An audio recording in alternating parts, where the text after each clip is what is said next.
476 دولار في اول 3 شهور من تسويق المنتجات الرقميه على منصه امباكت. في فيديو النهارده انا جاي انقل لك تجربتي مع التسويق بالعموله على منصه امباكت، واحده من اقوى منصات الافيليت ماركتنج في العالم. بس الاول اكيد محتاجين نعرف ايه هي منصه امباكت وازاي اقدر اسجل عليها وايه هي اصلا المنتجات الرقميه دي. والاول مره على القناه هنا هفتح لك الاكونت بتاعي اللي اشتغلت عليه ال3 شهور اللي فاتوا، وهشاركك المبيعات والارباح والتحويلات كمان. عشان كده يا ريت تتابع معايا الفيديو للاخر، عشان بصراحه ده اكتر فيديو انا متحمس له من ساعه ما بدانا القناه هنا. بسم الله نبدا ويلا بينا.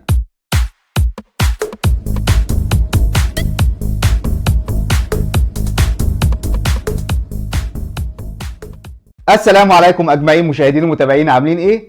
يا رب تكونوا بخير. بنبدا سلسله جديده على القناه هنا، وهي التسويق بالعموله للمنتجات الرقميه على منصه امباكت. وفي الحقيقه انا كنت شغال على الموضوع ده تقريبا من شهر 12 اللي فات، يعني ممكن تقول من 3-4 شهور كده، وما كنتش عايز اطلع اتكلم عنه غير لما اوصل فيه الحاجه، عشان لما اجي اعمل لك سلسله عن الموضوع اقول لك ادي الشرح وادي السكه اللي انا مشيتها وهي دي النتيجه اللي انا وصلت لها. عشان كده فيديو النهارده هيبقى مختلف شويه عن ما انا متعود معاكم. انا مش هبدا معاك بشرح الموقع وازاي تسجل عليه، انا هاخدك من الاخر للاول. هي دي النتيجه اللي انا وصلت لها وهو ده اللي انا عملته، وبعد كده ارجع معاك اشرح لك الموضوع. فمن غير ما نضيع وقت كتير عشان الفيديو ده دسم ومليان معلومات، يلا بينا على الاكونت اللي انا كنت شغال عليه في ال3 شهور اللي فاتوا ونشوف مع بعض الدنيا وصلت ليه. يلا بينا نفتح مع بعض موقع امباكت ونطلع فوق ونعمل ساين ان. هيدخلنا على الصفحه دي. علشان نعمل ساين ان انا عامل الاكونت بتاعي بالجيميل، فهنزل تحت وهدوس على العلامه بتاعت جوجل، وبعدين من الصفحه دي هختار الميل بتاعي اللي انا مسجله على الموقع، وبعدين هياكد معايا الايميل، فانا هقول له تمام كونتينيو. هيدخلنا على طول على الحساب بتاعي. الصفحه اللي قدامك دي هي صفحه الداشبورد اللي انت بتتابع عليها كل شغلك وارقامك ومبيعاتك على المنصه، وفي الحقيقه هي من اسهل صفحات الداشبورد اللي انا اتعاملت عليها،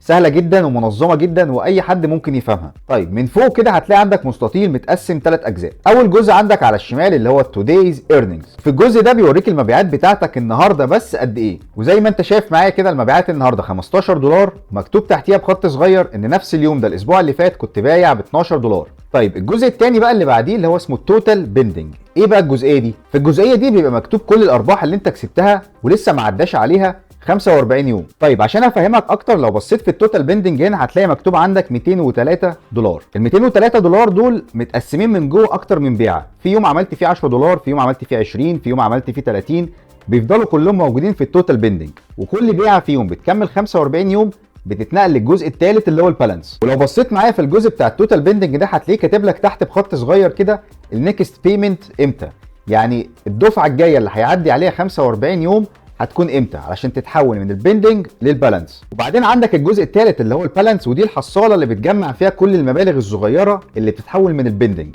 لحد ما تكمل 100 دولار وبتتحول مباشره على الحساب بتاعك. وهتلاقي في شريط ازرق كده مرسوم اكن حاجه بتحمل لحد ما يكمل معاك ال 100 دولار. وبعدين بعد ما الفلوس تتحول لك، الجزئيه بتاعت البالانس دي بتتصفر وتبدا يترمى فيها من اول وجديد وتعد من اول وجديد من البيندنج. وعلشان تفهم الموضوع اكتر تعال ندخل عليها واوريك اللي حصل معايا فعلي قبل كده. طيب لو بصيت معايا كده الجزئيه دي تعتبر كشف حساب ليك عن رصيدك في الموقع، ايه دخل لك وايه اتحول لك. فاحنا لو مسكنا الموضوع من اوله كده من تحت خالص هتلاقي ان اول عموله اتحولت كانت 31 دولار يوم 15/12، وطبعا عشان كانت لسه ما وصلتش للحد الادنى فضلت في الرصيد زي ما هي. وبعدين يوم 15/1 اتحول من البيندنج للبالانس مبلغ 169 دولار. لو حطيته على ال 31 اللي قبل كده يعملوا هما الاثنين 200 دولار، معنى كده ان انت عديت الحد الادنى اللي المفروض يتحول لك. وبعدين بعديها بيومين بالظبط بدون اي تدخل مني ال 200 دولار اللي عندي في الرصيد اتحول منهم 188 للحساب بتاعي و12 دولار اتخصموا مصاريف للتحويل. وبعدين بعد ما الفلوس بتتحول الجزئيه بتاعت البالانس دي بتتصفر وتبدا تعد من اول وجديد. وبعدين زي ما انت شايف معايا اللي اتحول فيها بعد كده 4 في 15 في 10 في 43، وهم دول ال 73 اللي انت شايفهم في البالانس دلوقتي. طيب تعالى نرجع تاني للصفحه بتاعت الهوم. طيب الرسم البياني اللي موجود قدامك ده هو بيوضح لك الارقام بتاعتك اللي انت عملتها خلال الاسبوع اللي فات. وطبعا لو حابب ان انت توسع الفتره عن اسبوع بتدوس هنا وتختار الفتره اللي انت عايزها. طيب لو دوست مثلا على كلمه لاست مانث هيجيب لك الشهر اللي فات كله. تعال نشوف فيه ايه. ممكن تختار الفتره اللي انت عايزها وتحدد اليوم اللي انت عايزه من اليوم الفلاني لليوم الفلاني، مفيش اي مشكله. طيب تعالى مثلا نجرب نبص على الارقام اللي هي من اول السنه من يوم 1/1. هتلاقيه كاتب لك كل حاجه قدامك، عدد الكليكات بتاعتك قد ايه، المبلغ الاجمالي اللي انت بعت بيه،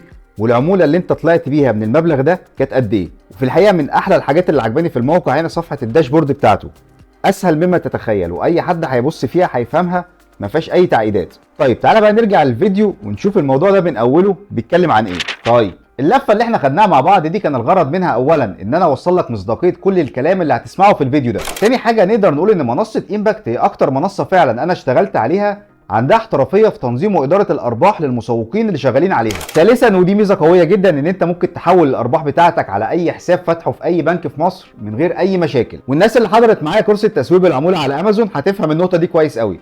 ببساطه مش محتاج تروح تفتح حساب على بنك اونلاين اجنبي تحول عليه ارباحك وبعد كده تحولها على حسابك في مصر هنا، بسبب ان امازون مش بتتعامل مع البنوك المصريه. يعني من الاخر كده يا معلم مش مطلوب منك حاجه غير انك تشتغل وتسوق وتعمل اللي عليك وتسيب قصه الارباح والتحويلات دي على المنصه، هم عارفين كويس قوي بيدوروها ازاي. تعالى بقى ناخد خطوه لورا كده ونرجع من الاول. ايه هي اصلا منصه امباكت؟ التسويق بالعموله زي ما احنا عارفين وشرحناه قبل كده كذا مره هو انك تعمل اتفاق مع احد الشركات علشان تسوق المنتجات بتاعتها، وكل بيعه انت بتجيبها بتاخد عليه عموله. في شركات بقى زي امازون مثلا هي اللي بتدير الموضوع ده بنفسها، عندها قسم اسمه امازون اسوسييت هو اللي بيشتغل على القصه دي وهو بيتعامل مباشره مع المسوقين. وفي شركات تانية كتير بقى ما عندهاش دماغ للكلام ده، مش فاضيين، فبيروحوا لمنصات وسيطه زي منصه امباكت ويتفقوا معاهم. والله يا جماعه هاتوا لنا ناس تسوق المنتجات بتاعتنا او الخدمه او الموقع او البرنامج ايا كان ايه هو، وتعالوا اخر الشهر قولوا لنا العمولات اللي انتوا عايزينها قد ايه واحنا هندفعها لكم وحاسبوا انتوا الناس. ودي كده هي الفكره العامه لمنصه امباكت ببساطه. يعني نفهم من كده ان موقع امباكت هو سوق كبير للشركات والبراندات اللي عايزه تسوق منتجاتها، والمنتجات دي متقسمه على الموقع حسب التصنيف بتاعها او النيش بتاعها.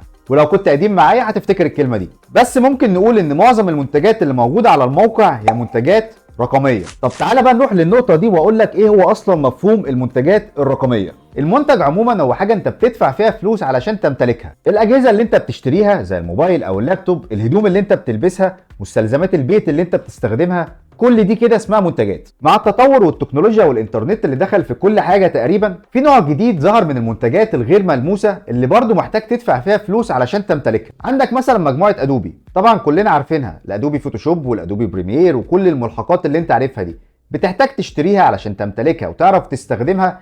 دي كده في حد ذاتها اسمها منتج. برنامج الفي بي ان اللي انت بتشتريه علشان تغير الموقع بتاعك وتعرف توصل لناس تانية علشان تبيع لهم حاجه مثلا، ده كده اسمه منتج. اشتراك كانفا اللي انت بتدفعه علشان تقدر تستخدم كل الادوات اللي في البرنامج، ده كده اسمه منتج. الصور والفيديوهات والموسيقى اللي انت بتشتريها علشان تاخد حقوق ملكيتها وتعرف تحطها في المونتاج بتاعك، دي برضه اسمها منتج. يا عم اشتراك نتفليكس اللي انت بتدفعه علشان تعرف تتفرج على المسلسلات والافلام اللي انت بتحبها، دي برضه اسمها منتج. والامثله كتير جدا لو قعدنا نحصرها مش هنخلص. طيب ايه بقى المميز في تسويق النوع ده من المنتجات؟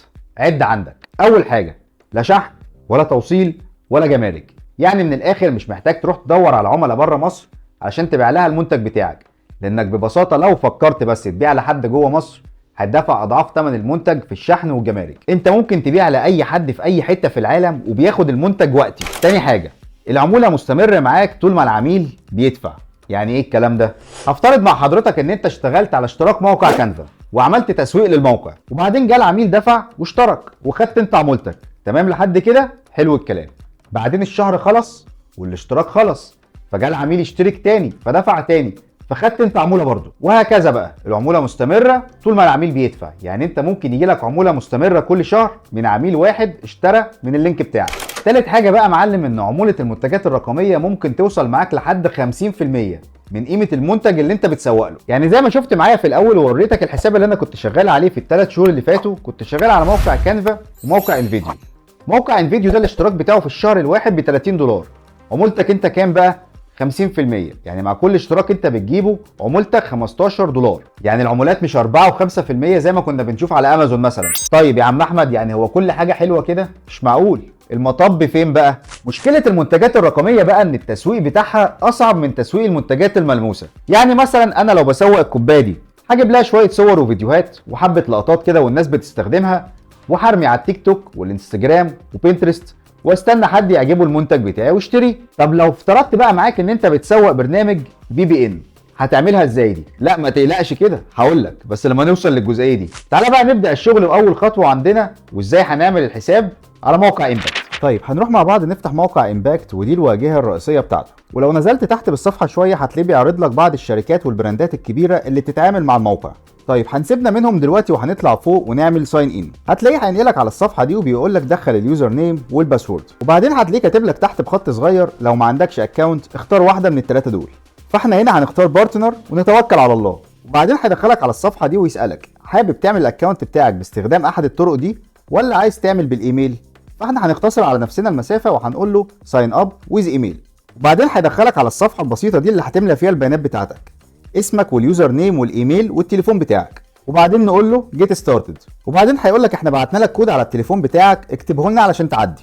وبعدين هيدخلك على الصفحه دي ويسالك نوع البيزنس بتاعك ايه. فانت هنا انسب حاجه تختارها علشان تتقبل على طول في المراجعه هي كرييتور. يعني انت واحد بتصنع محتوى وناوي من خلال المحتوى ده ان انت تسوق للبراندات اللي على الموقع. وبعدين نقول له كونتينيو. وبعدين هيطلب منك انك تربط احد صفحات التواصل الاجتماعي بتاعك بالموقع. فانت هنا بيبقى ليك حريه الاختيار، عايز تربط الفيسبوك، الانستجرام، التيك توك، مش هتفرق معانا في حاجه، اختار اللي انت عايزه واعمل بيه ساين ان. انا هنا مثلا اخترت صفحه الانستجرام بتاعتي وهقول له كونتينيو. وبعدين هيدخلك على الصفحه دي ويقول لك عرفنا بنفسك اكتر. اول حاجه بيقول لك انت شخص ولا شركه، فاحنا هنختار شخص. وبعدين بيطلب منك انك تكتب اسم المستخدم اللي انت حابب ان هو يكون ظاهر على الحساب بتاعك. وبعدين في الخانه بتاعت الدوله هنختار مصر. وبعدين هتكتب العنوان بتاعك عادي وممكن يكون مختصر مفيش اي مشاكل. وبعدين من هنا هتختار توقيت الدوله اللي انت عايش فيها، فاحنا هنفتح السهم وهنختار كايرو. وبعدين في الخانه الاخيره بتختار عمله الحساب اللي انت عايز تتعامل بيها، واكيد طبعا كلنا هنسيبها بالدولار زي ما هي، ونقول له سبميت. وبعدين هيدخلك على الصفحه دي ويقول لك خلاص هانت، فاضل لك بس شويه خطوات علشان تكمل الابلكيشن بتاعك. فهنقول له تمام احنا معاك للاخر، جيت ستارتد. وبعدين هيقول لك انت محتاج تعمل تاكيد للايميل بتاعك، هنقول له تمام مفيش مشاكل وهندوس هنا. وبعدين هنروح نفتح الايميل اللي وصل لنا من الموقع وهندوس هنا علشان نعمل اكتيفيشن للبروفايل بتاعنا. وبعدين هينقلك على الصفحه دي ويقول لك دوس هنا علشان ترجع تاني تكمل خطوات الحساب بتاعك. وبعدين هيرجعك تاني للصفحه الرئيسيه ويقول لك دخل بقى الايميل والباسورد اللي انت عملتهم في التسجيل علشان نكمل مع بعض. وبعدين هيبعت لك كود للمره الثانيه على التليفون بتاعك عادي جدا، ما تتخضش، هتدخل الكود وتكمل. هتلاقيه بيقول لك تمام انت كده عملت اكتيفيشن للايميل بتاعك، هتقول له تمام يلا نيكست. وبعدين هيسالك ويقول لك هل انت مسجل في الضرايب في الدوله اللي انت اخترتها؟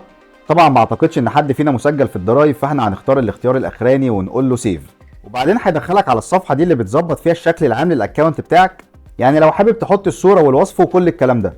عشان تختار صوره للحساب بتاعك هتدوس هنا وتختار الصوره اللي انت عايزها من عندك. وبعدين في الوصف ممكن تكتب عن نفسك اللي انت عايزه، انا عن نفسي هكتفي بكلمه كونتنت كريتور. وبعدين باقي الحاجات اختياريه ممكن تسيبها زي ما هي، مش محتاج تعمل فيها حاجه. وهتنزل تحت وهتدوس سيف. وبعدين هتلاقيه بيقول لك مبروك احنا كده خلصنا والحساب بتاعك في المراجعه. طيب كده احنا فهمنا يعني ايه منتج رقمي، وشرحنا الفكره العامه لمنصه امباكت وعملنا عليها الحساب ومستنيين المراجعه. وعشان الفيديو ما يطولش مننا اكتر من كده وتبدا تسقط مني، ده هيكون اول فيديو في السلسله بتاعتنا. في الفيديو اللي جاي ان شاء الله هقول لك ازاي تقدم انك تبقى مسوق بالعموله لاحد الشركات اللي انت عايز تشتغل معاها من خلال الموقع، وازاي تكريت اللينكات بتاعتك، وايه هي افضل طرق التسويق اللي ممكن تستخدمها عشان تسوق النوعيه دي من المنتجات. عشان كده ما انصحكش ابدا ان الفيديو اللي جاي يفوتك، لانه هيبقى فيديو قوي جدا وفيه الشغل كله. وبس كده يا معلم، ده كان الفيديو بتاع النهارده. لو الفيديو عجبك انزل تحت دوس لايك، ولو لسه ما اشتركتش في القناه انزل اشترك دلوقتي وفعل زرار الجرس علشان تفضل دايما معانا على التراك. اشوفكم الفيديو الجاي، سلام.